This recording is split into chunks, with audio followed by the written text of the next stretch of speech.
Today, I'm talking to head softball coach Heather Tarr, who just got back from a 3-game road sweep in Utah. Coach, you and your team made Salt Lake City look like a lot of fun down there.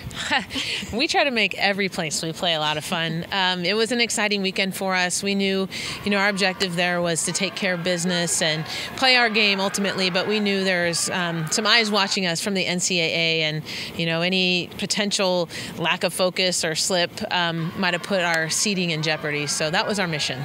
In those first 2 games, you guys took care of business. That 3rd game, the Utes came out firing and took that 12-1 lead in the 5th inning. A lot of teams lose focus in that kind of situation. Why did your team stay resilient? I just think we really pride ourselves on taking the game one pitch at a time, and it's very cliche, I think, in sport, but to be able to learn the skills to actually be able to do that, it's hard, and it takes almost a whole season to be able to be in those moments, but I was proud of what we were able to accomplish this weekend.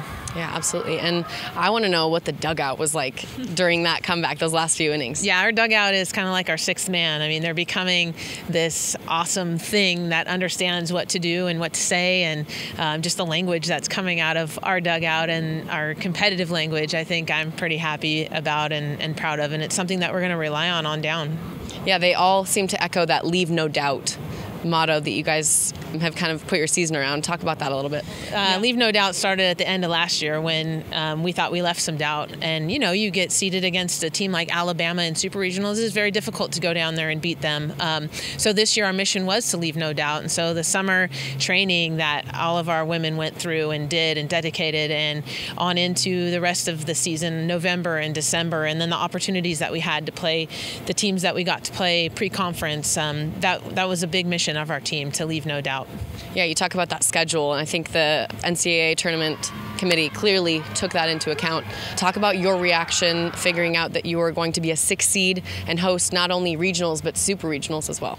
Yeah, I mean, we're very proud of what we've been able to accomplish thus far, and now we kind of regroup and make sure that we continue to leave no doubt, and that we aren't just satisfied with reaching that goal in terms of having the opportunity to potentially host 2 rounds of the tournament. So we have to continue to play our game and fight and scrap and do whatever's necessary to be in the moment to win games. Your first round matchup is against the Grizz. What does it take for your team to beat Montana in that first round? It just is continued pitching, defense, timely hitting. They're going to come in and they want to win just as bad as we want to win, and they believe they can win just as much as we believe we can win. And it really just comes down to execution, and the team that basically plays the best is going to win. And so much focus is on what happens on the field, wins and losses, but what is the identity of this team? What are they like off the field?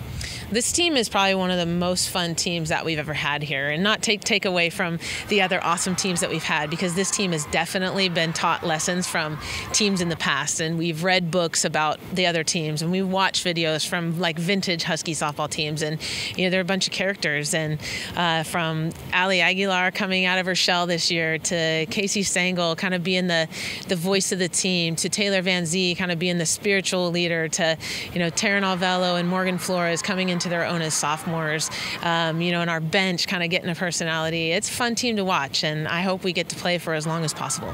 Well, if you want to catch the Huskies in the first round of the NCAA tournament, they're going to be right here at home Friday night at 8:30. If you don't get a chance to catch them here, they'll be on ESPN3. But Coach, thanks for taking the time, and good luck this weekend. Thank you. Go Dogs.